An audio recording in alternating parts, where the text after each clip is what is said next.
The ink on the divorce papers wasn't even dry when the rain started to hammer against the courthouse windows. Most women in her position would have screamed, begged, or shattered into a million pieces. Her husband had taken the house, the savings, and even her dignity, leaving her with nothing but the coat on her back. But Sarah didn't shed a single tear. She simply stood up, adjusted her scarf, and walked out the door. Her ex-husband thought he was discarding a broken woman. He had no idea he was actually unlocking the cage of a sleeping lioness. Watch closely, because the revenge that follows isn't just about money, it's about identity. The conference room at Anderson and Associates smelled of stale coffee and expensive leather, a scent that Sarah had come to associate with suffocation. Outside, the Seattle sky was a bruising shade of purple, threatening a storm that matched the atmosphere inside the room.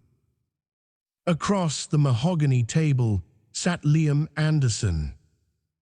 He was wearing the charcoal suit Sarah had bought him for his birthday 2 years ago, the one he claimed was too tight back then, but now, likely due to the stress of his affair or perhaps the cardio involved in hiding it, fit him perfectly.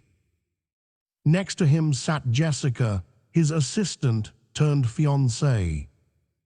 She was 23, glowing with the arrogance of someone who thinks they have won a prize, unaware that the prize is actually a time bomb.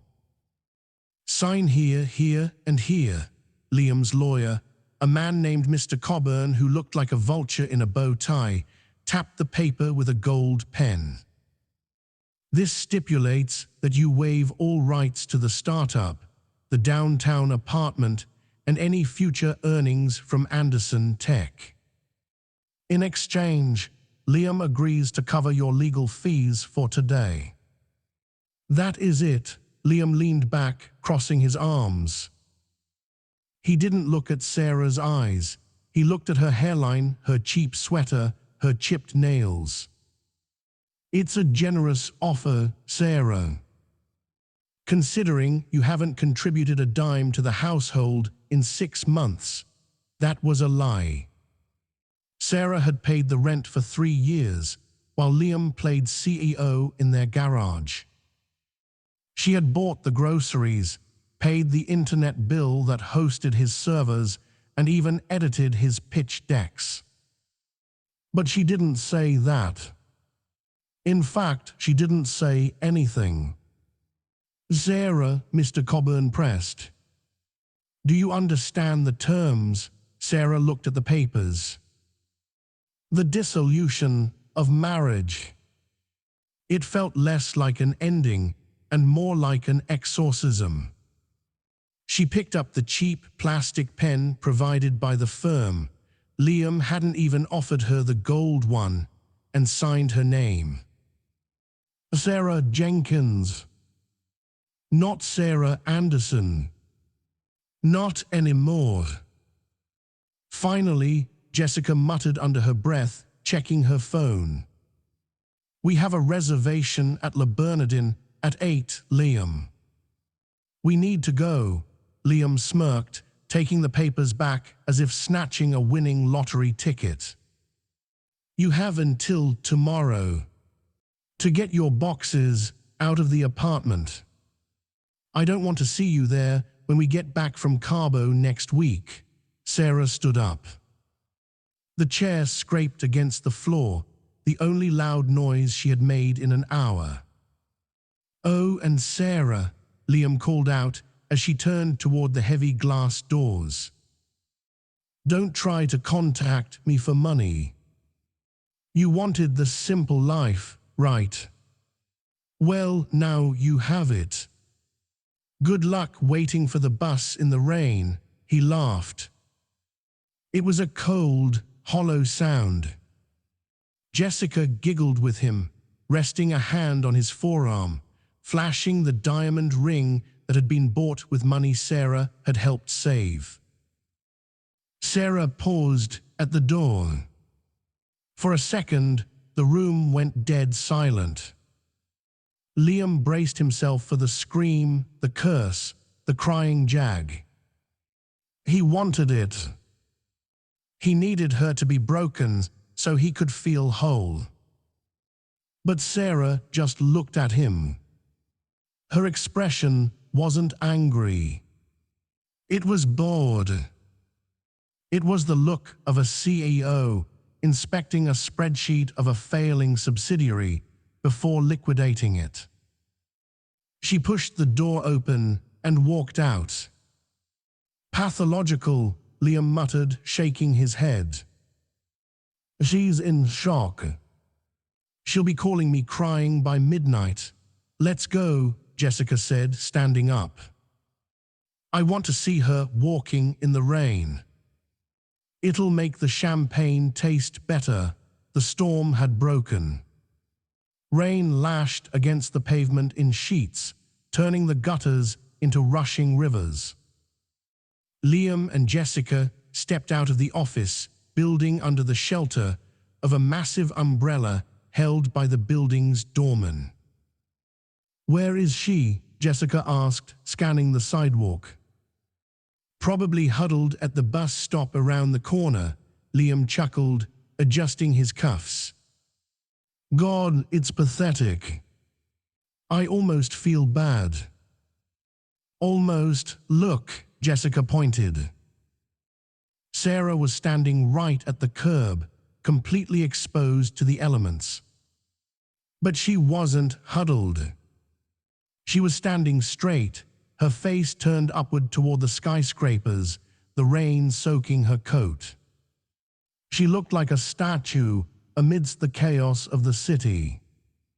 "She's lost it," Liam said, reaching for his car keys. "Come on, let's get to the Rover." Just as Liam clicked the unlock button on his mid-range SUV, the traffic on the street seemed to part. The chaotic honking of taxis silenced as a vehicle turned the corner. It wasn't just a car. It was a rolling fortress.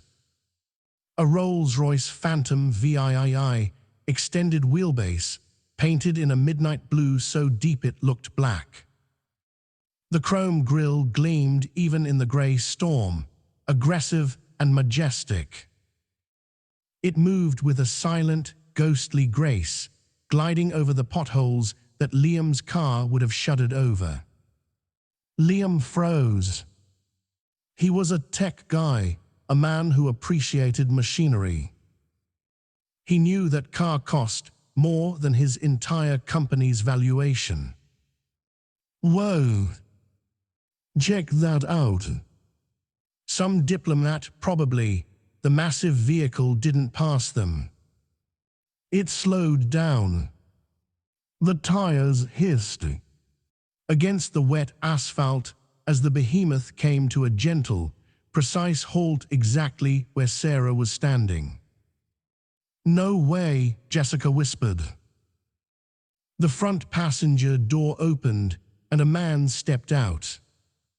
He was a giant, at least 6'5", wearing a bespoke suit that cost more than Liam's wedding. He held a massive black umbrella, opening it with a snap that sounded like a gunshot. He didn't run. He walked with military purpose around the back of the car to where Sarah stood. He extended the umbrella over her, shielding her instantly from the downpour. Liam watched, his mouth slightly open. "Ideally, she's probably being asked to move so they can pick someone else up." The giant man bowed. It wasn't a nod, it was a deep, respectful bow from the waist. "Miss Sterling," the man said. His voice was deep, carrying over the sound of the rain. "My apologies for the delay. The traffic on 4th was unacceptable. Your father is on the line," Sarah didn't look surprised. She handed the man her wet tote bag, her only possession from her marriage, which he took as if it were the crown jewels. "Thank you, Kylan," Sarah said. Her voice was different now. The meekness was gone. The tone was crisp, authoritative, the voice of someone who had grown up giving orders. Kylan opened the rear suicide door. The interior was a sanctuary of white leather and starlight headliners. "Wait," the shout came from Liam. He couldn't help himself. He stepped out from under the doorman's awning, getting rain on his suit. Sarah paused, one foot inside the Rolls-Royce. She turned her head slowly. She didn't look at Liam, she looked through him. "Are you?" "Who is this?" Liam stammered, gesturing wildly at the car, at Kylan, at the reality that was shattering in front of him. "You said you had no one to call," Sarah finally spoke. "I said I had no one here to call, Liam." "There is a difference. Ms. Sterling," Kylan interjected, his eyes fixing on Liam with the cold, predatory stare of a man who has buried bodies for a living. "Is this individual bothering you? Shall I contact the local precinct?" "No, Kylan," Sarah said, sliding into the leather seat. "He's nobody. Just a bad investment." The door thudded shut with the solid finality of a bank vault closing. Kylan got back into the front. The Rolls-Royce pulled away, merging into traffic with the effortless power of a deity leaving a mortal realm. Liam stood in the rain, soaked to the bone. "Sterling?" Jessica asked, her voice shrill. Why did he call her Sterling? Her maiden name is Jenkins. Liam stared at the taillights disappearing into the mist. His stomach dropped. The name triggered a memory from business school. A case study he had read about global conglomerates. Jenkins. Liam whispered, the realization hitting him like a physical blow.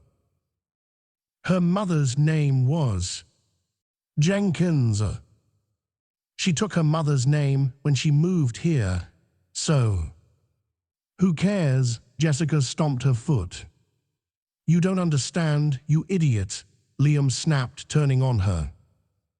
If her father is Arthur Sterling. That wasn't a car. That was the flagship of Sterling Global. They own the bank that just approved my business loan. They own the building we just rented.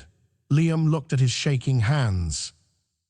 I think I just divorced the heir to the largest private equity fortune in the hemisphere. The silence inside the Rolls-Royce was absolute. The noise of the city, the sirens, the rain, the shouting, was instantly severed, replaced by the low hum of the climate control and the smell of jasmine. Sarah leaned back into the seat, closing her eyes. Her hands were trembling. Not from fear and not from the cold, but from the sheer exhaustion of holding up the mask for 3 years. For 3 years, she had been Sarah Jenkins. The girl from Ohio. The girl who worked at a library. The girl who clipped coupons and worried about the electric bill. She had done it to prove a point to her father, Arthur Sterling. He had told her that all men were sharks, that nobody would love her for anything other than the 10-figure number attached to her last name. She had wanted to prove him wrong. She had found Liam. He was charming, ambitious, and seemingly struggling. She thought they were building something together. She thought the struggle was the glue. She was wrong. Arthur was right. A soft chime sounded from the console. A screen deployed from the partition. Sarah, the face on the screen was older, weathered, with eyes that looked like chipped flint. Arthur Sterling sat in his study in Zurich, a glass of whiskey in his hand. He didn't look angry. He looked vindicated. "Hello, Father," Sarah said softly. "I received the notification from the legal team," Arthur said. "The papers are signed, yes, and the settlement, I took nothing," Sarah said. "I left with what I came with." Arthur took a sip of his drink. "Good. That makes what comes next much cleaner. I assume you are done with this experiment. This ordinary life you were so desperate to experience." Sarah looked out the tinted window. She saw a young couple walking under an umbrella, laughing. A pang of envy shot through her heart, sharp and hot. She had wanted that. She had wanted it so badly, she had blinded herself to Liam's narcissism for years. "I'm done, Father," Sarah whispered. "Excellent," Arthur said, his voice hardening. "The jet is waiting at Teterboro. You're coming home to Zurich for a month. We need to debrief. But before you leaves, Kaylin has a file for you." Sarah looked at the seat beside her. A black leather folder sat there. "What is this?" "That," Arthur said, a cruel smile touching his lips, "is the due diligence report on Anderson Tech. While you were playing housemaid, I had my team look into your husband's little startup. It seems Mr. Anderson has been cooking his books to secure his Series B funding. And he's been using your personal identity, the Sarah Jenkins identity, to cosign high-risk loans without your knowledge." Sarah went cold. She opened the folder. There, in black and white, were copies of her forged signature. Not just for loans, but for credit cards used to buy jewelry. Jewelry she had never seen. Jewelry Jessica was probably wearing right now. "He committed fraud," Sarah said, her voice rising. "He committed federal fraud," Arthur corrected. "And since he just legally severed ties with you and claimed you were a financial burden who contributed nothing, he has removed his only shield. He can't blame you for the mismanagement if he just swore in court you had nothing to do with the business." Arthur leaned into the camera. "The board meets in Geneva on Tuesday. I want you to take your rightful place as Director of Operations for North America. Your first task will be reviewing the distressed assets portfolio." "Distressed assets?" Sarah asked. "Yes. Specifically, the recall of loans provided by Sterling Global subsidiaries. We hold the note on Anderson Tech." Sarah stared at the folder. The sadness began to evaporate, replaced by a cold, hard clarity.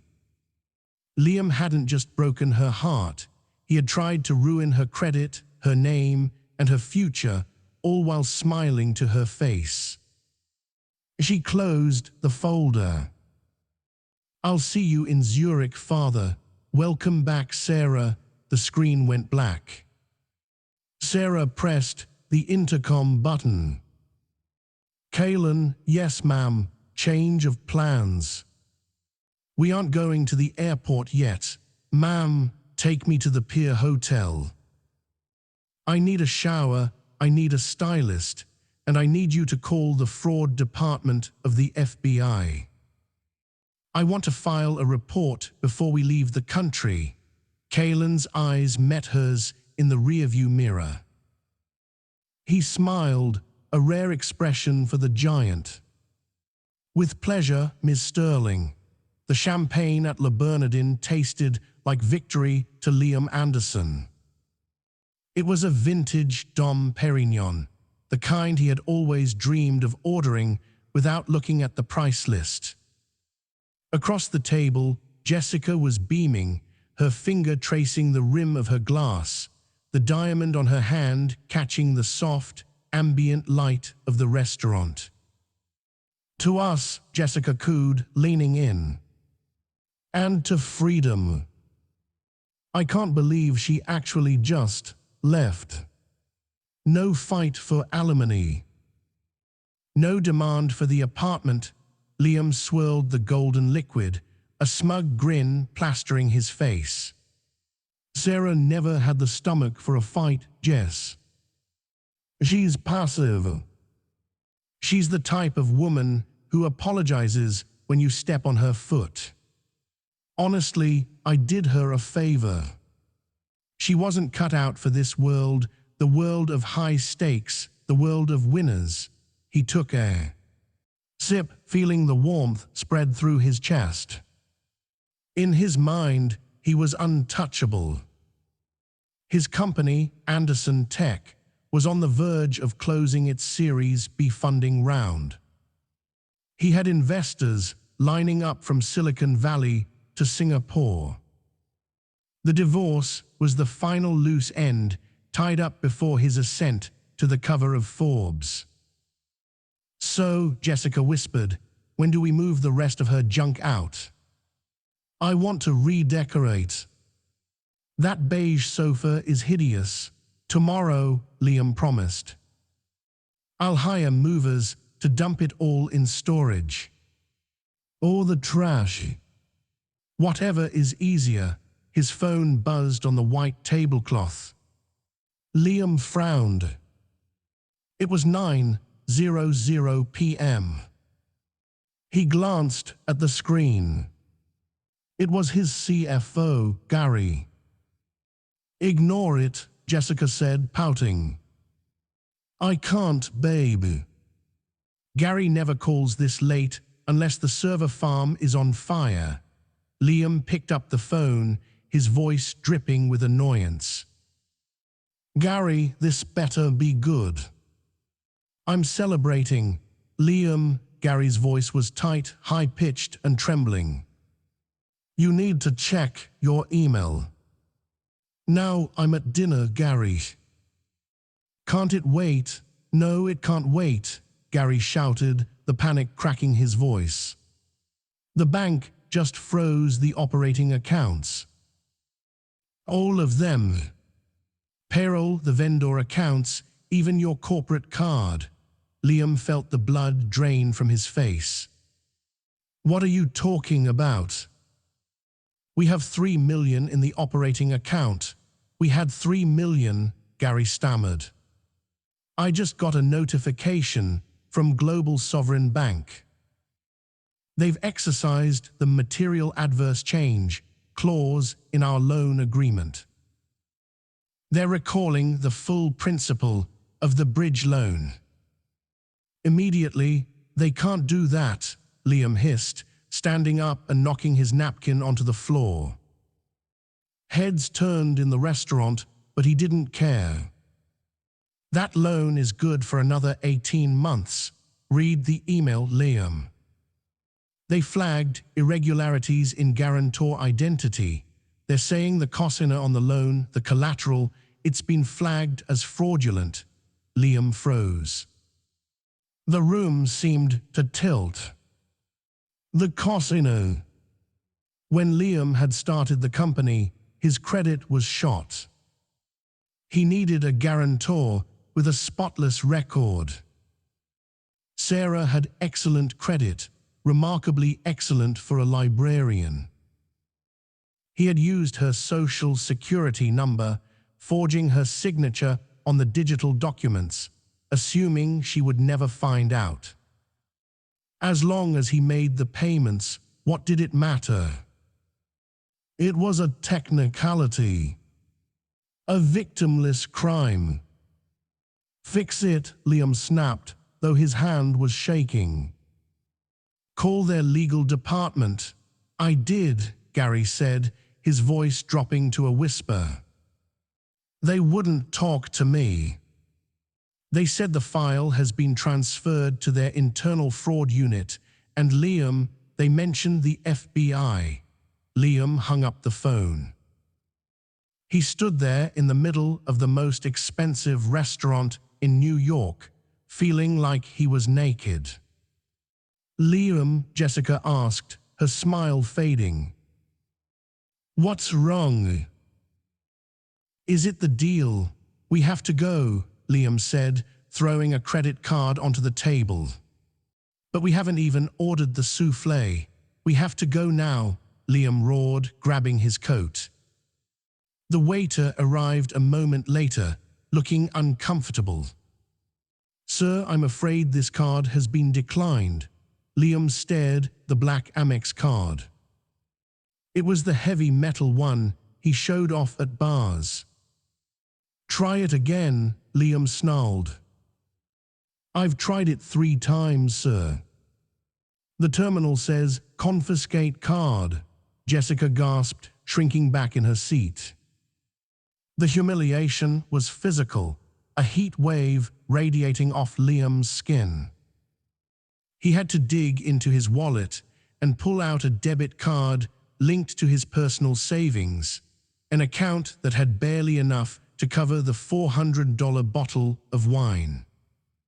As they walked out onto the street, the rain had stopped, but the air was biting cold. There was no limousine waiting for them. No Rolls-Royce. Just the wet pavement and the harsh reality of a Manhattan night. What is happening? Jessica demanded, struggling to keep up with his frantic pace. It's a glitch, Liam lied, though he knew better. Just a banking error. I'll sort it out in the morning. But as he looked down the street, he saw a black sedan parked across from his apartment building. 2 men in suits were standing by the entrance, smoking cigarettes. They didn't look like bankers. They looked like law enforcement. Liam pulled Jessica into a shadowed doorway. We can't go home, he whispered. Why not? Just trust me, Liam said, his mind racing. We are going to a hotel. Use your card. My card, Jessica scoffed. Liam, my limit is $2,000. It'll have to do, he snapped. As they huddled in the cold, hailing a yellow taxi because the Uber app on his phone had also been suspended, Liam's mind went back to the image of Sarah getting into that car. The Rolls-Royce. The bodyguard. Sterling. The name echoed in his head like a curse. Sterling Global Bank. The bank that held his loan. It's not possible, he muttered to himself as the taxi rattled over a pothole. She's a nobody. She coupons for pasta sauce. She's not, she can't be, but the dread settling in his stomach told him otherwise. He hadn't just divorced his wife. He had declared war on a superpower. 4,000 miles away, the air was crisp, clean, and smelled of pine and old money. Sarah stood on the balcony of the Shatehouse Sterling, overlooking the dark waters of Lake Zurich. The estate had been in her family for 4 generations, a fortress of stone and secrets nestled in the Swiss Alps. She was no longer wearing the fraying wool coat she had left New York in. She was dressed in a tailored cashmere robe that cost more than her old apartment's annual rent. Her hair, once pulled back in a messy, practical bun, had been cut and styled into a sharp, sleek bob that framed her face like a helmet of war. "You're up early," Sarah turned. Her father, Arthur Sterling, stood in the doorway. He was leaning on a cane, not out of necessity, but because he liked the way it sounded when he struck it against the marble floor, a warning tap. "I couldn't sleep," Sarah said, turning back to the lake. "The silence here, it's loud. It's the sound of clarity," Arthur said, walking to the railing. "In New York, you are deafened by the noise of survival. Here you have the luxury of strategy." He placed a tablet on the wrought iron table. "The audit on Anderson Tech is complete." "It's worse than we thought." Sarah picked up the tablet. Her eyes scanned the numbers. Liam hadn't just forged her signature for the loan. He had been siphoning company funds, investor money, to pay for a luxury apartment in Soho. He had leased a Porsche in the company's name for client transport that was driven exclusively by Jessica. "He's a thief," Sarah said, her voice flat. "Not even a smart one. Just a greedy one. Greed makes men sloppy," Arthur noted. "The FBI has already frozen his assets based on the initial fraud report you filed. But the criminal investigation will take months. He's currently out on bail, living in a motel in Queens. His fiancée left him 2 days ago." Sarah felt a flicker of emotion. Not pity, not joy, just a dull sense of inevitability. "She left him, rats and sinking ships, Sarah. The moment the credit card stopped working, so did her affection. She's currently looking for a new benefactor in the Hamptons." Arthur looked at his daughter. He studied her face, looking for the weakness he had despised in her for years, the softness she had inherited from her mother. But he didn't see it. He saw the steel that had been forged in the fire of betrayal. "The board is concerned," Arthur said, shifting the topic. "They know you've been absent for years. They know you were living simply. They worry you don't have the teeth for the Shark Tank." "Let them worry," Sarah said, setting the tablet down. "I don't need to bark to prove I can bite." "Good answer. But words aren't enough. You need to make a statement." Arthur pointed to the tablet. "The Global Innovation Summit is in London next month. It's the largest gathering of tech investors and venture capitalists in the world. Every desperate startup founder will be there begging for cash, including, we suspect, Mr. Anderson." Sarah looked up sharply. "Liam is going. He's desperate. He's burned his bridges in New York, but London is a fresh market.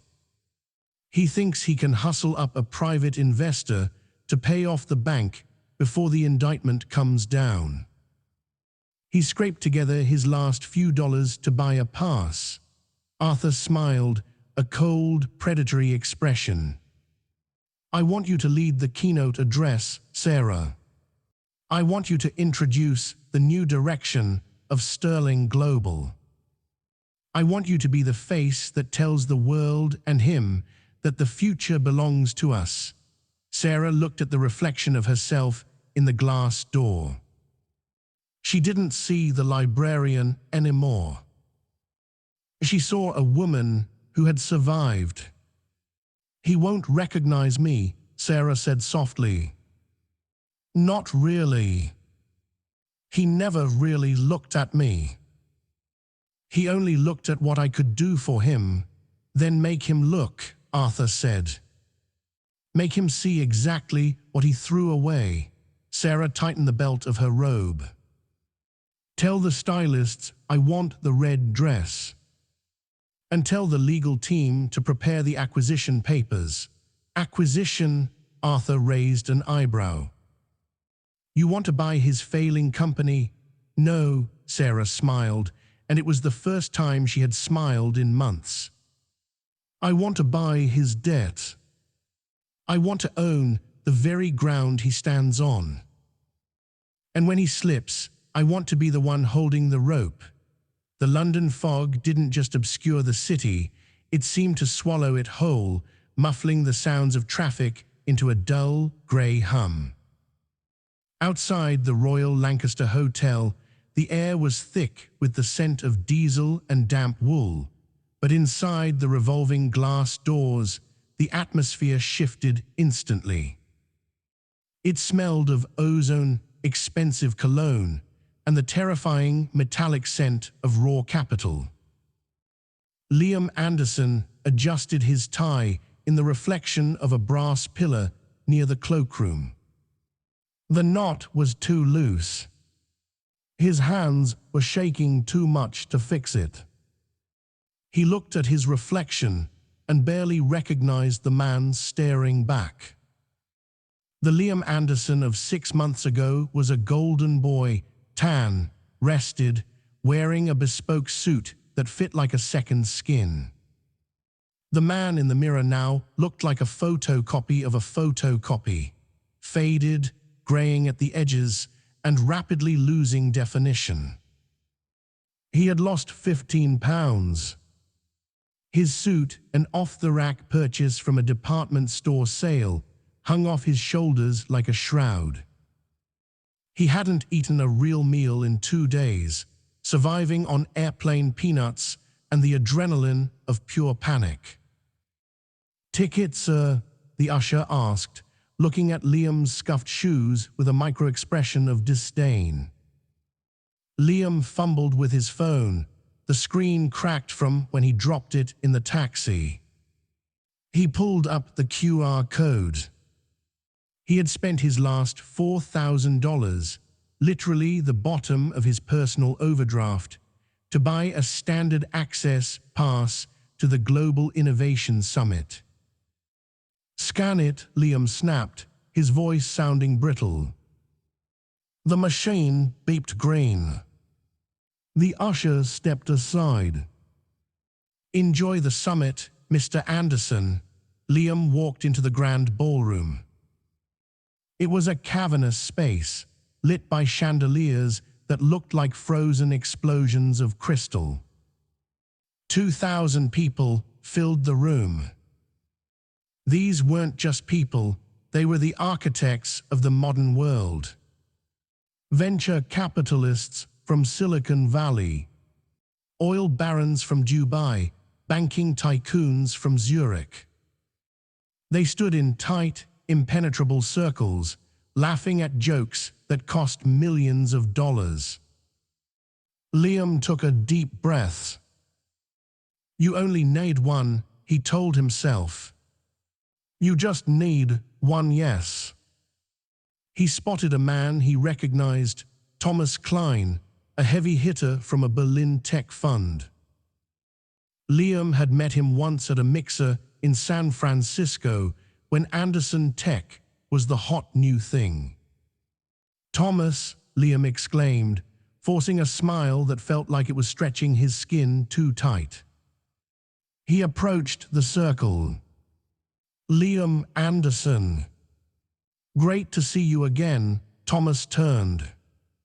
He held a flute of champagne. He looked at Liam, then at Liam's frayed cuff, then back at Liam's eyes. The recognition was there, but it was followed immediately by a shutter coming down. "Liam," Thomas said, his tone flat. "I heard you were restructuring. just a pivot, Liam lied quickly. We are actually moving into AI-driven logistics. I have a deck on my phone if you have 5 minutes. I don't, Thomas cut him off. He didn't even make an excuse. He just turned his back, effectively closing the circle. Liam stood there, the rejection burning his face like a physical slap. He felt the eyes of the others on him, not looking at him, but looking through him. He was a ghost. He was radioactive. The news of the frozen assets and the FBI inquiry hadn't just reached London. It had arrived via Concorde. He retreated to the back of the room, near the catering tables. His stomach roared with hunger. He reached for a skewer of glazed chicken, but his hand trembled so badly he knocked a silver tong onto the floor with a loud clang. A waiter appeared instantly to retrieve it, giving Liam a look of pity that was worse than the disdain. "Ladies and gentlemen," a voice boomed over the state-of-the-art sound system, vibrating in Liam's chest. "Please take your seats.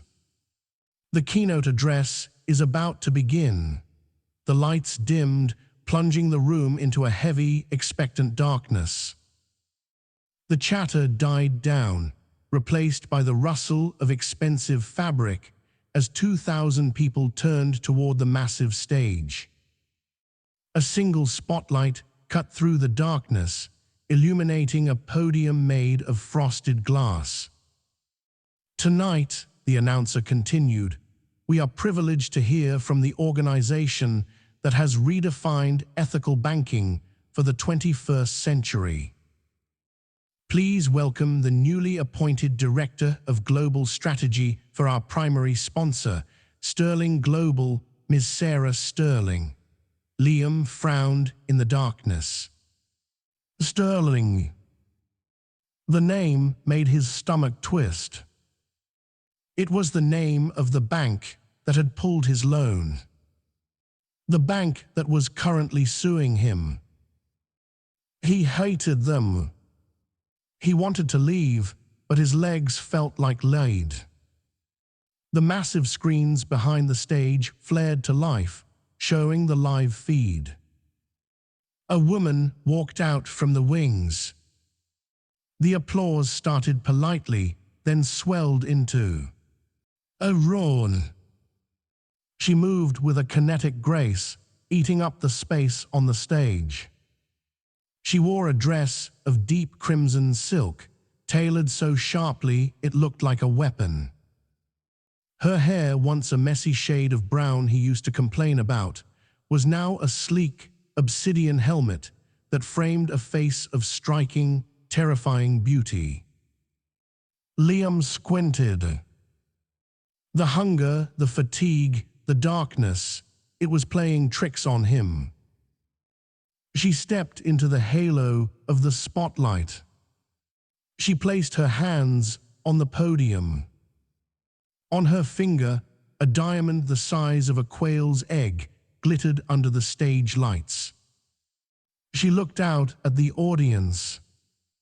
She didn't smile. She surveyed them like a general surveying a battlefield she had already conquered. "Good evening," she said. The voice hit Liam like a taser. He stopped breathing. The air in his lungs turned to stone. It wasn't possible. He knew that cadence. He knew the way she tilted her head slightly to the left when she was about to make a point. He knew the shape of her jaw, even though he hadn't seen it set this firmly in years. "For the last decade," Sarah said, her voice amplified and crystal clear, "this room has been obsessed with unicorns. You chase valuations. You chase the next billion-dollar idea. You pour capital into charismatic men who sell you smoke and mirrors. Liam gripped the back of the chair in front of him. His knuckles turned white. But at Sterling Global, Sarah continued, her eyes sweeping the room, we have stopped looking for unicorns. We are looking for workhorses. We are looking for integrity. Because I have learned, through very personal, very painful experience, that a man who will lie to his wife about his whereabouts will also lie to his investors about his liquidity. A ripple of nervous laughter went through the crowd. They thought it was a metaphor. They thought she was being witty. Liam knew she was reading his autopsy report. "Oh my God," Liam whispered. The sound was a strangled croak. Sarah, the pieces of the puzzle slammed together in his mind with the violence of a car crash. The Jenkins name. The way she never talked about her family. The way she knew how to read a balance sheet better than he did, even though she claimed she learned it from library books. The Rolls-Royce. The bodyguard. He hadn't just divorced a librarian. He had divorced the heir to the throne. He felt a wave of nausea so strong he almost vomited on the plush carpet. He looked at her up there, radiant, powerful, untouchable. She was a goddess. And he was the fool who had pawned a goddess to buy a plastic trinket named Jessica. "We are announcing tonight," Sarah said, raising her voice, "a new fund dedicated to reclaiming distressed assets. We will find the companies that have been hollowed out by greed, strip them of their incompetent leadership, and rebuild them." She paused. For a second, the camera zoomed in on her face on the giant screen. Her eyes seemed to lock directly onto the dark corner where Liam stood. "We are coming for the fakes," she said softly. The applause was deafening. The room stood up. A standing ovation. Liam didn't stand. He couldn't. He was paralyzed by a cocktail of terror and a sudden, desperate, manic hope. "She's a sterling," his mind raced. "She has billions. She controls the bank. If she was this powerful, she could make it all go away. The debt, the FBI, the shame. She could snap her fingers and save him. She had loved him once, hadn't she? She had washed his socks.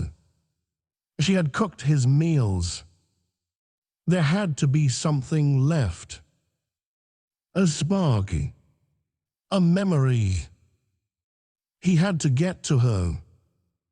As the house lights came up, Sarah began to descend the stairs at the side of the stage, flanked immediately by 4 large men in earpieces. Liam pushed off the wall. He shoved past a waiter, knocking a tray of empty glasses onto the floor. The crash turned heads, but Liam didn't care. "Sarah," he shouted. He ran toward the VIP rope line. He looked deranged, hair wild, sweat staining his collar, eyes wide with panic.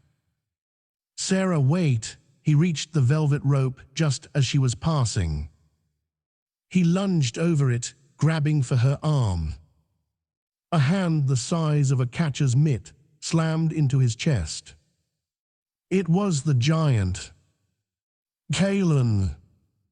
The man from the rain. He didn't push Liam. He simply stopped him, holding him in place with the immovability of a concrete pylon. "Back," Kalen growled. "Sarah," Liam screamed over the bodyguard's shoulder. It's me. It's Liam. Baby, please, the crowd gasped. The murmur of conversation died instantly. 2,000 heads turned. Security guards began to converge from all corners of the room. Sarah stopped. She didn't flinch. She didn't look frightened. She slowly turned on her heel, the crimson dress swirling around her ankles. She looked at Kaelan, then she looked at the man struggling in his grip. She raised a hand. "It's all right, Kaelan." Kaelan hesitated, then stepped back, though he stayed within striking distance. Liam stood there, panting, his chest heaving. He was 3 feet away from her. Up close, she was even more intimidating. Her skin was flawless, her scent, jasmine and cold cash, filled his nose. "Sarah," Liam wept, the tears finally spilling over. "Oh God, Sarah. You look incredible." Sarah stared at him. Her face was a mask of polite curiosity. "And you look like you slept in a dryer, Liam." I lost everything," Liam stammered, wringing his hands. "The accounts are frozen. They're going to arrest me, Sarah. You have to help me. You're the only one who knows the truth. It was a mistake. All loves it." He reached out, trying to touch her hand. "We were partners, remember? You and me against the world." Sarah looked at his hand. She didn't pull away. She just looked at it with the clinical detachment of a biologist examining a specimen in a jar. "Partners," Sarah repeated, tasting the word. "I recall being a burden. I recall being told I contributed nothing. I believe the specific phrase used in the divorce deposition was dead weight. I didn't mean it," Liam cried. "I was stressed. I was trying to protect the company you built on my credit score," Sarah asked. Her voice wasn't loud, but it carried. The investors nearby were listening intently. "The company you funded by forging my signature while I was at work, earning the money to pay your internet bill." Liam went pale. "Sarah, please." "Not here, why not here?" Sarah smiled, and it was a terrifying expression. It didn't reach her eyes. "You liked the spotlight, didn't you, Liam? You always wanted to be center stage. Well, look around. You made it.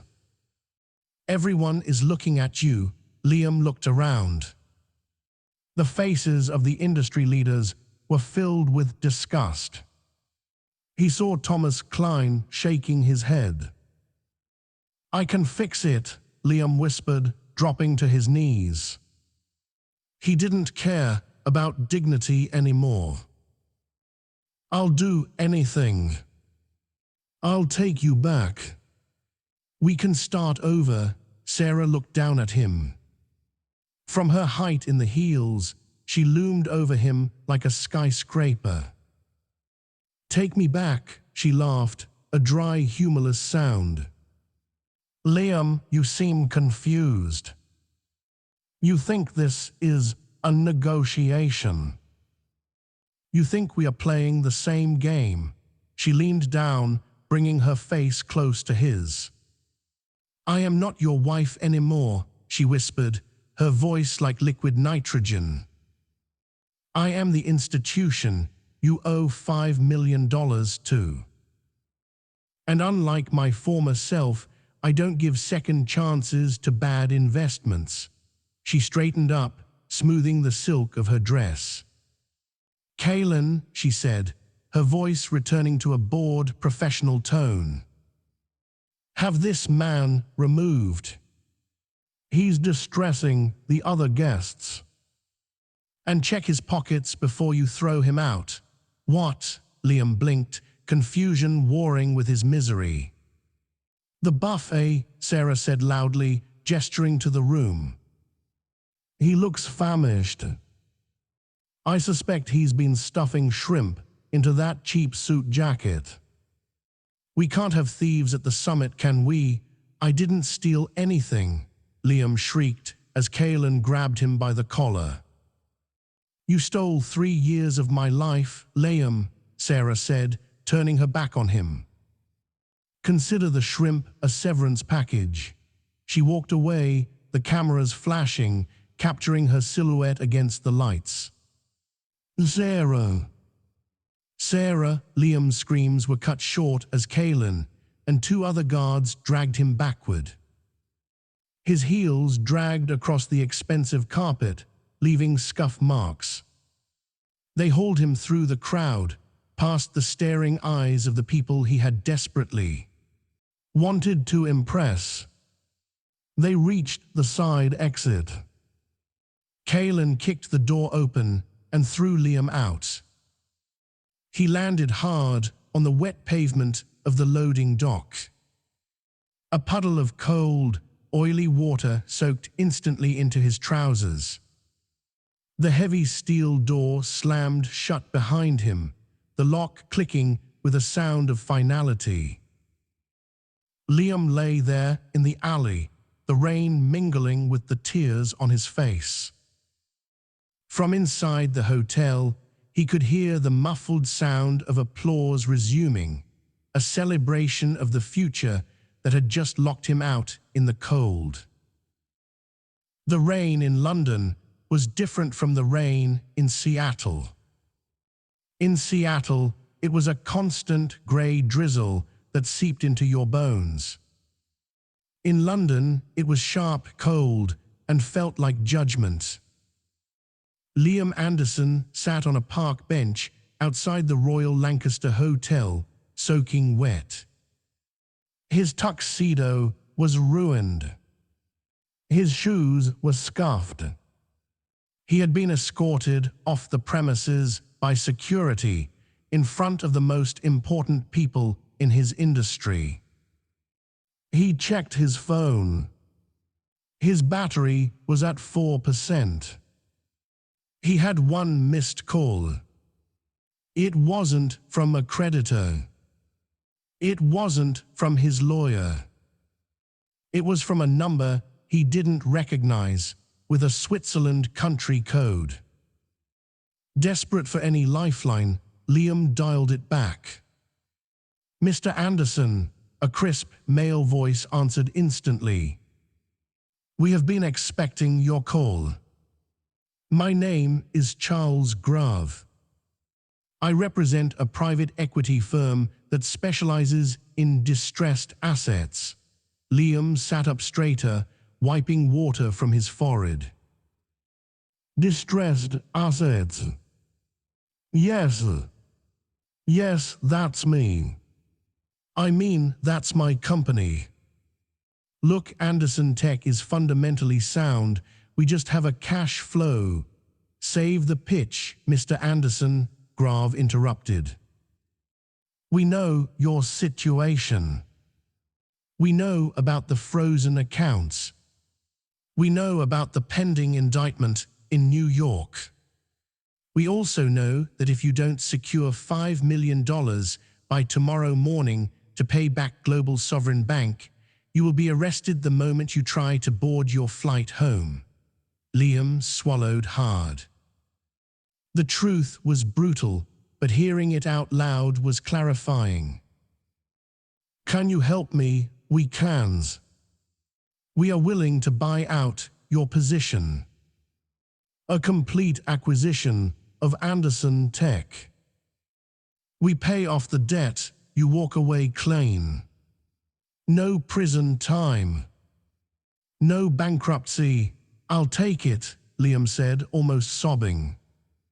I'll take it. Where do I sign? There is a car waiting for you at the corner. A black Mercedes. Get in, Liam scrambled off the bench. He saw the car. It looked like salvation. He didn't question why they were watching him. He didn't question the timing. He just ran toward it, diving into the back seat like a drowning man clutching a piece of driftwood. The car drove him through the winding streets of London, eventually pulling up to the Shard, the jagged glass skyscraper that pierced the night sky. Liam was whisked up to the 45th floor. The office was dimly lit, encased in glass, offering a panoramic view of the city lights below. In the center of the room sat a long glass table. At the head of the table sat a figure in a high-backed leather chair, facing the window. "Mr. Grave," Liam asked, stepping into the room. The chair didn't turn. "Sit down, Liam," a voice said. It wasn't a man's voice. Liam froze. He knew that voice. He had heard it every day for 3 years. He had heard it say, "I love you, good morning, and I'm sorry." But now it sounded like steel cutting through silk. The chair swiveled slowly. Sarah Sterling sat there. She wasn't wearing the red dress from the gala anymore. She was wearing a white power suit, immaculate and terrifying. Her hands were clasped on the table. "Sarah," Liam whispered. You're the investor. I am the market, Liam," she said simply. "Please." "Sit." Liam collapsed into the chair opposite her. His mind was racing.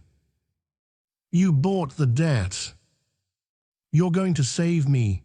"I bought the debt, yes," Sarah said, sliding a thick document across the glass table. "Because I wanted to own the thing that destroyed you. I wanted to make sure that when the hammer fell, I was the one swinging it." "I don't understand," Liam stammered. "If you bought the debt, then I'm clear. I can go. Read the contract, Liam." Liam looked down. It wasn't an acquisition agreement. It was a confession of judgment. "What is this?" "It's a document," Sarah explained, her voice devoid of emotion, "that details exactly how you used my identity, Sarah Jenkins, to defraud 3 major banks. It details the embezzlement of investor funds to pay for your mistress's apartment. It details the wire fraud you committed across state lines." "Why would I sign this?" Liam laughed nervously, pushing it away. "If I sign this, I go to jail for 20 years. If you don't sign it," Sarah said, leaning forward, "I release the other file I have." She pressed a button on the table. A screen on the wall flickered to life. It was a video recording. Grainy but clear enough. It showed Liam in his office late at night, 6 months ago. He was shredding documents. But he wasn't just shredding paper. He was opening a safe. He was taking out a hard drive. "Where did you get that?" Liam gasped. That was private. There were no cameras in my office. There were no cameras you knew about," a new voice said from the shadows of the room. Liam spun around. Walking out of the darkness was Jessica. She looked different. No more flashy jewelry. No more heavy makeup. She wore a simple blouse and trousers. She looked tired, but she looked safe. "Jessica," Liam felt the room spin. You're helping her. You left me with nothing. Liam, Jessica said, her voice shaking but resolute. When the accounts froze, you told me to pawn my engagement ring. Do you know what the jeweler told me? It was cubic zirconia. You proposed to me with a fake ring while you were stealing millions. Jessica walked over and stood next to Sarah. It was a tableau that Liam's brain couldn't process. The wife he discarded and the mistress he paraded, standing side by side, united by his betrayal. Jessica came to me 3 days ago, Sarah said. She offered me the security footage from your private server. The one you thought you wiped. In exchange, I agreed not to press charges against her as an accomplice. Sarah slid a pen across the table. Sign the confession, Liam. If you do, I'll recommend a plea deal. 5 years in a minimum security facility. If you don't, I give the hard drive to the FBI. They'll add obstruction of justice, evidence tampering, and grand larceny to the list.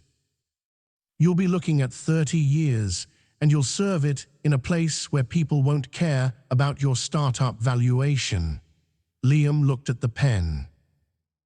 He looked at Jessica, whose eyes were cold. He looked at Sarah, who looked like a goddess of vengeance. He realized then that he had never really known Sarah. He had married a reflection of his own ego. And when he broke the mirror, he cut his own throat. With a trembling hand, Liam picked up the pens.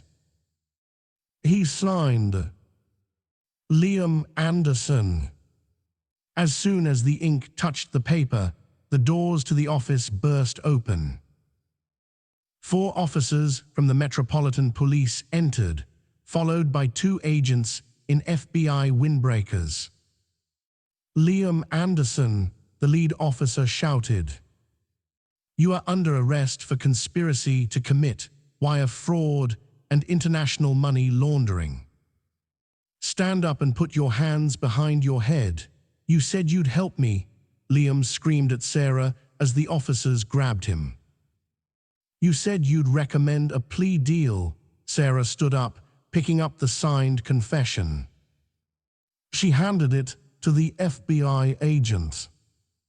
I said I would recommend it, Sarah said, her voice cool as ice. I didn't say they would accept it. She walked over to where Liam was being handcuffed. He was crying now, snot running down his face, the arrogance finally stripped away to reveal the coward underneath. Goodbye, Liam, Sarah whispered. I hope the simple life treats you well. I hear the cells are very minimalist.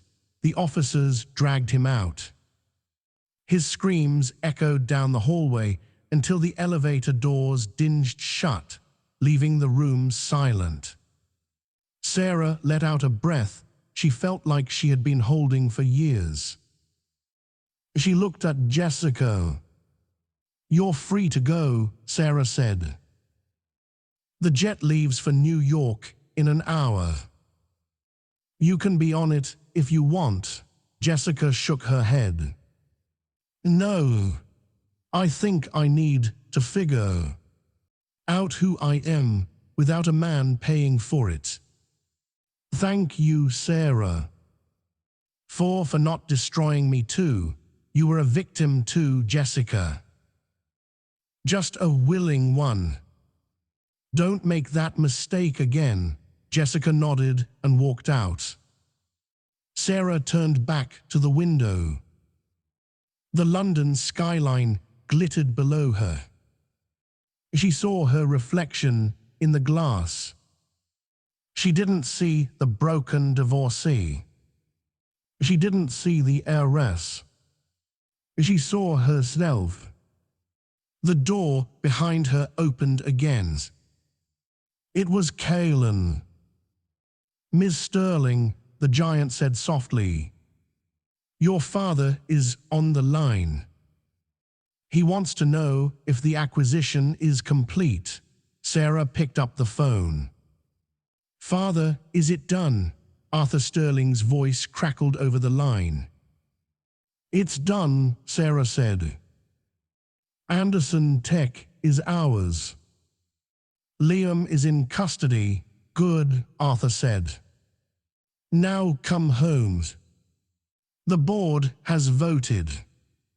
They want you as the permanent CEO of the North American division.